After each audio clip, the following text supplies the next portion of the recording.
എല്ലാവർക്കും ഇത് നമ്മുടെ വ്ളോഗ്സിലെ പുതിയൊരു വീഡിയോയിലേക്ക് സ്വാഗതം.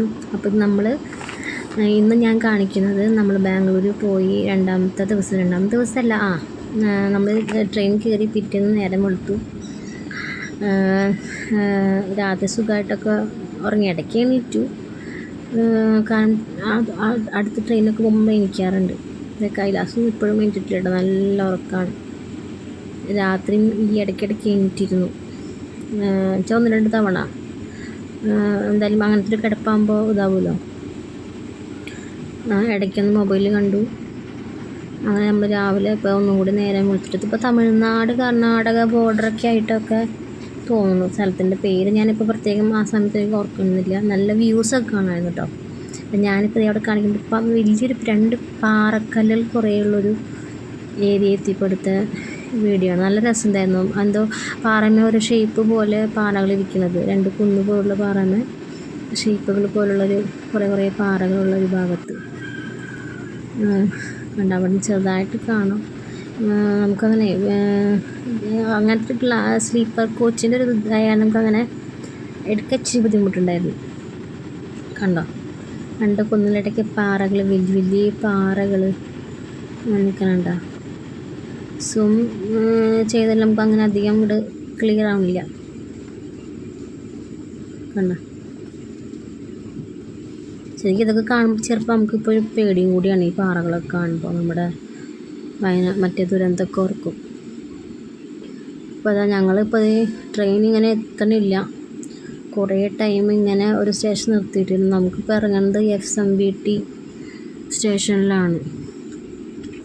കുറേ നേരം നമ്മൾ പറഞ്ഞ സമയത്തിനും കഴിഞ്ഞാണ് എത്തിയത്. അപ്പോൾ നമ്മൾ ശരിക്ക് ഇറങ്ങിയതിന് മുന്നേ സ്റ്റേഷനിൽ ഇറങ്ങായിരുന്നു. പക്ഷേ ഞങ്ങളോട് ചാരു പറഞ്ഞത് ഇവിടെ ഇറങ്ങിയാൽ മതി. കാരണം അത് ഈയിടെ നമ്മുടെ പുതിയ ടൈപ്പ് സ്റ്റേഷൻ, മെട്രോ സ്റ്റേഷൻ പോലുള്ളൊരു പുതിയ പണിയൊക്കെ അയച്ചൊരു സ്റ്റേഷനാണ്. നമുക്ക് അത്യാവശ്യം കാണാനൊക്കെ ഉണ്ട്, എക്സ്ലേറ്ററൊക്കെ ഉള്ളൊരു റെയിൽവേ സ്റ്റേഷൻ. അപ്പോൾ അവൾ പറഞ്ഞു അവിടെ ഇറങ്ങിയാൽ മതി, അപ്പോൾ അവിടെയും കുറച്ച് കാണാനൊക്കെ ഉണ്ട്.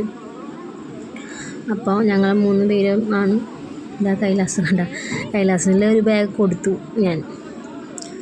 അതെ, കയറിക്കൊണ്ടിരിക്കുന്നുണ്ട്. അത്യാവശ്യം തിരക്കുണ്ട് കേട്ടോ. മിക്കവരും കാണാനും കുറേ പേര് സ്റ്റുഡൻസ് ആയവരൊക്കെ കാണുന്നുണ്ട് അവിടെ ആ ഭാഗത്ത്. യാത്രയ്ക്ക് മാത്രമല്ലാണ്ട് റെയിൽവേ സ്റ്റേഷനിലേക്ക് വരുന്നവരുണ്ടായിരുന്നു. പിന്നെ ഇതിൻ്റെ മുന്നത്തെ സ്റ്റോപ്പിലാണ് കുറേ നേരം നിർത്തിയിട്ടിരുന്നു. ഒരു അരമണിക്കൂറോളം നിർത്തിയിട്ടു. ജസ്റ്റ് ഒന്ന് നീക്കിയപ്പോൾ ഈ സ്റ്റേഷനെത്തി. അപ്പോഴത്തെ നമ്മളവിടെ മുകളിലെത്തി. ശരിക്കും ഞങ്ങൾക്ക് പുറത്തേക്ക് പോകാനുള്ള വഴി എങ്ങോട്ടൊക്കെയാണെന്നൊരു പിടുത്തമില്ലാണ്ടായിപ്പോയി. പ്ലാറ്റ്ഫോമുകൾ കാണുന്നുണ്ട്. പിന്നെ നോക്കിയപ്പോൾ മുകളിൽ നിന്ന് നല്ല വ്യൂ കാണുന്നുണ്ട്. ബാംഗ്ലൂരിൻ്റെ ഒരു നല്ലൊരു വ്യൂ നമുക്ക് കാണുന്നുണ്ട്. നല്ല രസമുണ്ടായിരുന്നു റെയിൽവേ സ്റ്റേഷൻ കാണുന്നത്. ഞങ്ങൾ എന്തായാലും വന്നതല്ലേ, കുറച്ച് നടന്നു. കാരണം ഇപ്പോൾ നമ്മൾ തന്നെയാണ് ഇപ്പോൾ അവിടേക്ക് ഓട്ടോ ബുക്ക് ചെയ്ത് പോണത്. അപ്പോൾ വീണ്ടും താഴോട്ട് ഇറങ്ങി നമുക്ക് സംശയം, എക്സിറ്റ് വഴി നമ്മൾ താഴെ കണ്ടിരുന്നു. അപ്പോൾ അവിടെ കുറേ ആൾക്കാർ നടന്നു പോകണ്ടു. അപ്പോൾ ഞങ്ങൾ വീണ്ടും താഴേക്ക് ഇറങ്ങിയിട്ട് അതിലൂടെ പോകാനായിട്ട് ഞങ്ങൾ നോക്കി. ഒരു അണ്ടർഗ്രൗണ്ട് പോലൊരു വഴി കണ്ടിരുന്നു. അപ്പോൾ ഞങ്ങൾ മുകളിൽ പോയിട്ട് ഇനി പ്ലാറ്റ്ഫോമിലേക്ക് പോകാനുള്ളതെന്ന് വിചാരിച്ചിട്ട് ഞങ്ങൾ അവിടെ ആ കണ്ട അണ്ടർഗ്രൗണ്ട് വഴി അതിലേക്ക് കൂടെ പുറത്ത് പോകാമെന്ന് വിചാരിച്ചിട്ട് ഞങ്ങൾ അതിലെ അങ്ങോട്ട് കുറച്ച് നേരം നടന്നു. എന്തായാലും കാണാമല്ലോ കാഴ്ചകൾ. കുറച്ച് ആൾക്കാർ ആ ട്രെയിൻ ഇറങ്ങിയ സമയത്ത് തന്നെ കുറേ പേര് അതിൽ കൂടെ പോകുന്നുണ്ടായിരുന്നു. അപ്പോൾ എന്തായാലും പോയി നോക്കാം, പുറത്തേക്ക് എങ്ങനെ അതിലേക്ക് തന്നെ വഴിയുണ്ടോയെന്ന് നോക്കാമെന്ന് വെച്ചിട്ട് ഞങ്ങൾ അങ്ങനെ അതിലെ കൂടെ അങ്ങോട്ട് പോയി. റെയിൽവേ സ്റ്റേഷൻ എന്തായാലും നല്ല രസമുണ്ട് കേട്ടോ. വലിയ ഈയിടെ പണി കഴിഞ്ഞാൽ അങ്ങനെ വലിയ പ്രശ്നങ്ങളൊന്നുമില്ല. എന്നാലും നമ്മുടെ പൊതുവെയുള്ളൊരു പ്രശ്നം മെയിൻ്റനൻസിൻ്റെ ആണ്. എന്ത് ഇതാക്കിയാലും നമ്മുടെ നാട്ടിൽ മെയിൻ്റനൻസിൻ്റെ ഒരു പോരായ്മ ഉണ്ടല്ലോ. ഇപ്പോൾ പണിയും നടന്നുകൊണ്ടിരിക്കുന്നുണ്ട് ചില സൈഡുകളിൽ, മുഴുവനായിട്ടൊന്നും കഴിഞ്ഞിട്ടില്ല. ഇപ്പോൾ നമ്മൾ നടക്കണമെന്ന് ഷെയ്ക്കുണ്ട്. കാരണം ഇതിപ്പോൾ നമ്മൾ വഴി അറിയാണ്ട് നടത്തുമല്ലേ. അപ്പോൾ ഒന്ന് ഇതേ മൊബൈലൊക്കെ ഒന്ന് ഷെയ്ക്കായിട്ട്, കാരണം എങ്ങോട്ടാണ് പോകണേ. ഇപ്പോൾ അവിടെ 2 വഴി കാണുന്നുണ്ട്, എങ്ങോട്ടാണ് പോകണ്ടേ, ഇത് തന്നെയാണോ വഴി എന്നൊക്കെ ഒരു ധാരണയാണ് ഞങ്ങൾ നടത്തം. അപ്പോൾ അവിടെ എത്തിയപ്പോൾ മുകളിലേക്ക് വീണ്ടും കാണുന്നുണ്ട്. സൈഡ് അപ്പുറത്തും വേണ്ട, പക്ഷെ അവിടെ പോകാനുള്ള വഴിയൊന്നും കാണില്ല. അപ്പോൾ ഞങ്ങൾ നേരെ വീണ്ടും മുകളിലേക്ക് തന്നെ കയറി. ഇനി അവിടെ എങ്ങാനും ചോദിക്കാം ആരോടെങ്കിലും പുറത്തേക്കുള്ള വഴിയാണോ എന്ന്. പിന്നെ ആ ചൈത്ര ഇപ്പോൾ ഓഫീസിലാണ്, അപ്പോൾ തന്നെ ഞങ്ങൾ വിളിച്ചില്ല, ആ ടൈമിൽ വിളിച്ചില്ല. ഞങ്ങൾ എന്നാലും വീണ്ടും ആ സ്റ്റെപ്പ് കയറി. ഇപ്പോൾ ശരിക്കും നമ്മൾ സെയിം ആ പ്ലാറ്റ്ഫോമിൻ്റെ ഭാഗത്ത് തന്നെയാണ് എത്തുന്നത്, അല്ലാണ്ട് പുറത്തേക്കുള്ള വഴിയല്ല. അവിടെ പിന്നെ അധികം ആളുകളുണ്ടാവില്ല. പിന്നെ നോക്കിയപ്പോൾ ഒരു കുഞ്ഞ് ഒറ്റയ്ക്ക് നിൽക്കണം, കരഞ്ഞോ എന്തോ പിണങ്ങിയോ നിൽക്കുക. അതിൻ്റെ പാരൻസോടെ അടുത്തുണ്ടെന്ന് തോന്നുന്നു, 1-2 ആൾക്കാർ നിൽക്കുന്നുണ്ട്, അത് ആരാന്നറിയില്ല. അവളവിടെ എന്തോ പിണങ്ങി വാശി പിടിച്ച് നിൽക്കാം, ചിണിങ്ങിട്ട്. എന്തായാലും മലയാളിയല്ല, അപ്പോൾ പിന്നെ നമ്മളധികം നിന്നില്ല, പിന്നെ നമ്മുടെ നാളല്ലല്ലോ. അപ്പം കൊച്ചി നോക്കി ഞങ്ങൾ വീണ്ടും നമ്മൾ ഫസ്റ്റ് പോയില്ലേ അവിടേക്ക് പോയപ്പോൾ ഞങ്ങൾ അവിടെ എത്തി. അവൾ ചായനെ വിളിച്ച് ചോദിച്ചോടി എങ്ങനെയാണ് വഴിയുന്നത്. അപ്പോൾ ഒരു പറഞ്ഞു മുകളിലേക്ക് പോയാൽ മതി, അവിടെ എക്സിറ്റിൽ നിന്ന് കാണുമെന്ന് പറഞ്ഞപ്പോൾ ഞങ്ങൾ വീണ്ടും കയറി അവിടെ പോയി. എനിക്ക് ശരിയാണ്, അവിടെ എക്സിറ്റുള്ള വഴിയുണ്ട്. പിന്നെ അവിടെ ഒരാൾ ചോദിച്ചു, അവിടെ മറ്റേ വണ്ടിയും കൊണ്ട് ക്ലീൻ ചെയ്യുന്നുണ്ടായിരുന്നു, അപ്പോൾ അവിടെ ചോദിച്ചു. അപ്പോൾ ആ എക്സിറ്റിൻ്റെ വഴി കണ്ടു കേട്ടോ, പുറത്തേക്കുള്ള നമ്മൾ റെയിൽവേ സ്റ്റേഷൻ്റെ ഫ്രണ്ട് ഭാഗം നമ്മൾ കണ്ടു. അവിടെ നല്ല ടീ സ്റ്റാളുകളൊക്കെ ഉണ്ട്. പക്ഷേ ബ്രേക്ക്ഫാസ്റ്റ് കഴിച്ചിട്ടുണ്ടല്ലേ, പക്ഷെ അങ്ങനെ ബ്രേക്ക്ഫാസ്റ്റായിട്ട് അങ്ങനെയൊന്നും ബോർഡൊക്കെ കണ്ടെങ്കിലും പക്ഷെ അവിടെ അങ്ങനെയൊന്നും ഉണ്ടായില്ല. വെറുതെ ചെറിയ സ്നാക്സ്, പപ്സ്, സാൻഡ്വിച്ച് അങ്ങനെയുള്ള ഐറ്റംസ് മാത്രമേ ഉണ്ടായുള്ളൂ. പക്ഷേ ഫോട്ടോ കാണിക്കുമ്പോൾ അതിൽ മസാല ദോശ, പൂരി അങ്ങനെ കുറേ കഴിക്കുന്നുണ്ട്. ഞങ്ങളിപ്പോൾ രാവിലെ ട്രെയിനിനൊന്നും കഴിച്ചില്ല, ചായ മാത്രം, പിന്നെ ഒരു സവാള സമൂസ കഴിച്ചു, പിന്നെ വേറൊന്നും കഴിച്ചില്ല.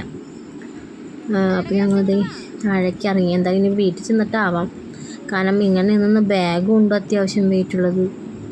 അപ്പോൾ ഞങ്ങൾ താഴേക്ക് ഇറങ്ങി. താഴേക്ക് എക്സിലേറ്റർ എല്ലാത്തിനും നല്ല പുത്തൻ സംവിധാനങ്ങളാട്ടോ. നമ്മൾ അടുത്തെത്തിയാൽ മാത്രമാണ് അത് അങ്ങനെ വർക്കിംഗ് ആവുള്ളൂ. എക്സിലേറ്റർ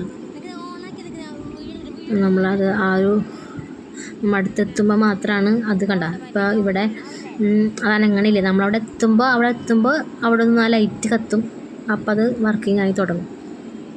അപ്പോൾ ഞങ്ങൾ താഴേക്ക് ഇറങ്ങി. നമ്മളേറ്റവും റെയിൽവേ സ്റ്റേഷൻ്റെ ഫ്രണ്ട് ഭാഗത്തേക്ക് നമ്മൾ എൻട്രൻസിലേക്ക് പോകണം. എന്തായാലും വേഗം വീട്ടിൽ, അവനാണെങ്കിൽ വയ്യ, അവൻ വേഗം ഓട്ടോറിക്ഷ ബുക്ക് ചെയ്ത് പോവാ. ഇപ്പോൾ കഴിഞ്ഞ തവണ ഞാൻ ബാംഗ്ലൂർ വന്നിട്ട് അത്യാവശ്യം പുറത്തേക്കൊക്കെ പോയ കാരണം നമുക്ക് അറിയാം എങ്ങനെയാണ് ഓട്ടോറിക്ഷ ആക്കി. നമ്മളവിടുത്തെ പോലെയല്ല, നമ്മളിപ്പോൾ മൊബൈൽ വഴി നമ്മൾ ബുക്ക് ചെയ്ത് നമ്മൾ അവിടേക്ക് ലൊക്കേഷൻ കൊടുത്തിട്ട് നമ്മളവിടെ എത്തിച്ചോളും. അങ്ങനെ പോകുന്നത് തന്നെയാണ് നല്ലത്. ഇപ്പോൾ നമ്മളവിടെ ഇറങ്ങിയപ്പോൾ തന്നെ കുറേ ഓട്ടോറിക്ഷക്കാരൻ നിൽക്കുന്നുണ്ട്, പോവാൻ പറഞ്ഞിട്ട്. പക്ഷേ ഒരിക്കലും നമ്മളങ്ങനെ പോയി കഴിഞ്ഞാൽ പൈസ ഭയങ്കരമായിട്ട് കൂടുതൽ വയ്ക്കും. ഇപ്പോൾ നമ്മൾ ഓൺലൈൻ വഴി ബുക്ക് ചെയ്യുകയാണെങ്കിൽ അതിലിങ്ങനെ എമൗണ്ട് ഒരു 70 രൂപ, 80 രൂപ, 50, 70 അങ്ങനെ കാണിച്ചിട്ട്, പക്ഷേ ഇവരിവിടെ പോവുകയാണെങ്കിൽ നമുക്ക് 200 മേലെ പോകും. അത് കാരണം ഞങ്ങൾ ഓൺലൈൻ തന്നെ ബുക്ക് ചെയ്ത് പോകാം, കാരണം അന്ന് ചെയ്ത് ശീലമുണ്ട്. ആപ്പും എൻ്റെ മൊബൈലിൽ കിടപ്പുണ്ടായിരുന്നു. അപ്പോൾ ഞങ്ങൾ അവിടെ ഒരു സ്ഥലത്ത് ഇരുന്നിട്ട് ബുക്ക് ചെയ്യാന്നുള്ള രീതിയിൽ മൊബൈൽ വീഡിയോ ശരിക്കും എടുക്കാൻ പറ്റിയില്ല കേട്ടോ, കാരണം ഓട്ടോറിക്ഷക്കാരൻ നമ്മളെ വട്ടം കൂടി നിൽക്കുന്നുണ്ട്. അപ്പോൾ നമ്മളവിടെ ഒരു സ്ഥലത്ത് ഇരുന്നിട്ട് നമ്മൾ ഓട്ടോറിക്ഷ ബുക്ക് ചെയ്യാനായിട്ട് കണ്ട. ഓട്ടോറിക്ഷ ബുക്ക് വെച്ചാൽ നമ്മൾ ബുക്ക് ചെയ്യണമെങ്കിൽ നമ്മൾ ആ ആപ്പ് എടുക്കുക. ആപ്പ് എടുത്തിട്ട് ഇപ്പം ഞാൻ അനിയത്തിയുണ്ട് എൻ്റെ മൊബൈലത്തെ, അതാണ് ഇങ്ങനെ സൈഡിൽ കാണുന്നത്. അനിയത്തിയുടെ മൊബൈലിലാണ് ഇപ്പോൾ ഞാൻ വീഡിയോ എടുത്തിട്ടുണ്ടായിരുന്നത്. അപ്പോൾ ആപ്പ് കാണും, ആ ആപ്പിൽ നമ്മൾ എടുത്തിട്ട് നമുക്ക് നമ്മുടെ ലൊക്കേഷൻ കൊടുക്കണം. നമ്മുടെ കറണ്ട് ലൊക്കേഷൻ ഓട്ടോമാറ്റിക് വരും. നമ്മൾ പോകേണ്ട ലൊക്കേഷൻ കാണിച്ചു കഴിഞ്ഞിട്ടുണ്ടെങ്കിൽ നമുക്കവിടെ കണ്ടോ ഓട്ടോറിക്ഷയുടെ നമ്മുടെ അടുത്തുള്ള ഓട്ടോകളൊക്കെ കാണിക്കും. അപ്പോൾ നമ്മൾ ചോദിക്കും വണ്ടിയാണോ വേണ്ടത്, നിങ്ങൾക്ക് ഓട്ടോറിക്ഷയാണോ ക്യാബാണോ വേണ്ടത് നമ്മോട് ചോദിക്കും. കണ്ട 76 രൂപ, ഇപ്പോൾ ഓട്ടോയ്ക്ക് 76 രൂപയാണ് പറയുന്നത്, സ്കൂട്ടറിന്. പിന്നെ ഓട്ടോറിക്ഷയ്ക്ക് 100 അത്ര എന്തെങ്ങാണ്ടാണ് പറയുന്നത്. അപ്പോൾ നമുക്ക് താല്പര്യം ഉണ്ടെങ്കിൽ നമ്മളത് ബുക്ക് ഓട്ടോ പറയാം. ഓട്ടോ ആണെങ്കിൽ ഓട്ടോ സെലക്ട് ചെയ്തിട്ട് ബുക്ക് ഓട്ടോ പറയാം. അപ്പോൾ നമ്മളവിടെയുള്ള ഏതെങ്കിലും അടുത്തുള്ള ഏതൊരു ഓട്ടോറിക്ഷ, അത് ഈ ആപ്പായി വർക്ക് ചെയ്യണ ഓട്ടോക്കാരൻ നമുക്ക് തരും. അപ്പോൾ നമ്മോട് ചോദിക്കും ഇത്ര രൂപയ്ക്ക് നിങ്ങൾക്ക് അവിടെ എത്തിക്കാം, നിങ്ങൾക്ക് സമ്മതമാണെന്നൊക്കെ നമ്മോട് ചോദിക്കും. അപ്പോൾ നമ്മളത് ബുക്ക് ചെയ്ത് നമ്മൾ വീട്ടിലെത്തിയിട്ടാണ്. ഇതാണ് ചാരുവിൻ്റെ വീട്, നമ്മളെത്തി. ഇപ്പം ഞാൻ വേറെ മൊബൈലാണ് ഇത് എടുത്തേക്കുന്നത്, അതാണ് ഇങ്ങനെ ഒരു ഇത് കാണട്ടാ. നമ്മളൊരു 12 മണിക്ക് എത്തിപ്പം തോന്നുന്നു. എത്തി വാതിൽ തുറന്നു. സുചിത്ര ആദ്യമായിട്ടാണ് വരുന്നത്. അമ്മതേ വാതിൽ തുറന്ന് കോണിമേലിൽ അടിച്ചതേ വാതിൽ തുറന്നു. അമ്മ ഓൾറെഡി അവിടെ വന്നിട്ടുണ്ടായിരുന്നു 2 ആഴ്ച മുന്നേ. അമ്മനെ കണ്ടു. ഇനി ബാക്കി വിശേഷങ്ങൾ അടുത്ത വീഡിയോയിൽ പറയട്ടാ.